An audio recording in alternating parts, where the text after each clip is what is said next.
Bonjour à tous et bienvenue sur Tesla Alsace. Alors aujourd'hui on va parler des prix des superchargeurs et puis surtout on va se fêter une très bonne fête à toutes les mamans. C'est parti. Alors je suis dans la voiture et effectivement j'ai vu sur YouTube notamment certains youtubeurs qui ont montré une baisse de prix. Alors j'avoue que je regarde pas ça tous les jours. Et oui, il y a une baisse de prix. Donc par exemple vous voyez là on est à Bourges, on est à 32 centimes du kilowattheure. On va se rapprocher un peu de la maison. 3, on est à 31 centimes du kilowattheure. Les frais d'incompation, par contre, sont toujours élevés. 1 euro à la minute, une fois que vous avez chargé. 33 centimes du kilowattheure à Châteauvillain. Nancy, 34 centimes. Là, c'est un peu plus élevé. On va aller vers Besançon, 30 centimes du kilowattheure. Air du Poulet en Bresse qui est assez utilisé, 33 centimes du kilowattheure. Donc vous voyez, c'est pas les tarifs exactement les mêmes partout en France. Ça va de 30 à 34. On va essayer ici. Albar et Sainte-Marie, 32. Valence, 32. Quand on va vers le sud.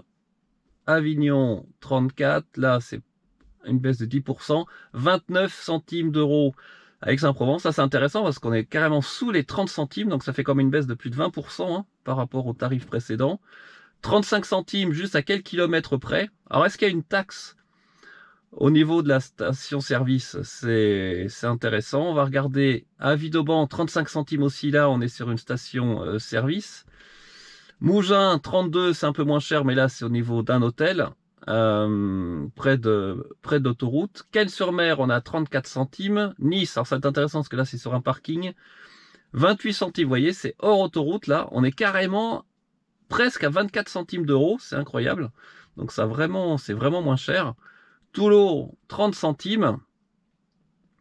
Narbonne, là on est hors autoroute, 35 centimes, on est au niveau d'un hôtel.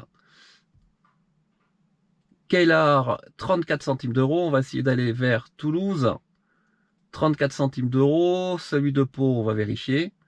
33 centimes. Et Bordeaux, c'est un Novotel. 34 centimes. Donc voilà, on a quand même une baisse assez significative. Des fois jusqu'à 28 centimes. Quand je regarde un peu, je ne les ai pas tous faits à centimes d'euros. Donc généralement, on est plus autour de 30-32. Donc ça fait comme une baisse minimum, généralement de 10 à 15%. Par rapport au tarif précédent, c'est une très bonne nouvelle.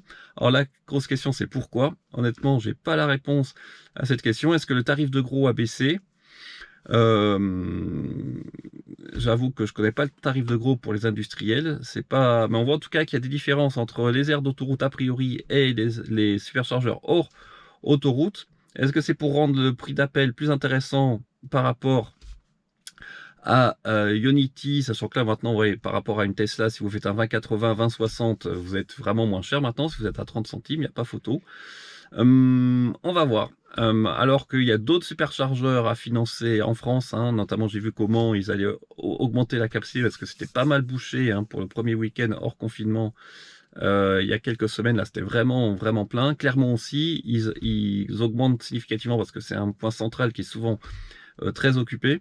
Donc c'est intéressant et puis toujours garder en tête derrière, est-ce qu'à un moment ou un autre, les superchargeurs vont s'ouvrir à d'autres constructeurs, sachant que bon, pour le confinement c'est quand même particulier, mais il y a quand même une grande partie du temps, une grande majorité des superchargeurs ne sont pas utilisés. Alors c'est une autre chose pour les grands axes routiers nord-sud, que ce soit l'île Bordeaux, l'île Marseille, et là c'est sûr qu'ils vont être très utilisés. J'ai hâte de voir entre guillemets cet été comment ça va se passer. Mais quand même à garder ça dans la tête, qu'est-ce qui va se passer dans les mois et les années qui viennent? Est-ce que finalement à la fin ça va pas finir ça s'ouvrir à d'autres constructeurs, sachant que c'est comme un avantage concurrentiel indiscutable à l'heure actuelle. J'ai encore vu des témoignages sur Facebook où ça commence des fois à un peu chauffer pour les autres voitures électriques, pour des bornes de recharge hors superchargeur, ça commence des fois à être pas mal occupé. Voilà, écoutez, j'espère que cette petite vidéo vous a plu. Je vous souhaite un très bon dimanche et surtout une très bonne fête à toutes les mamans. Salut, ciao!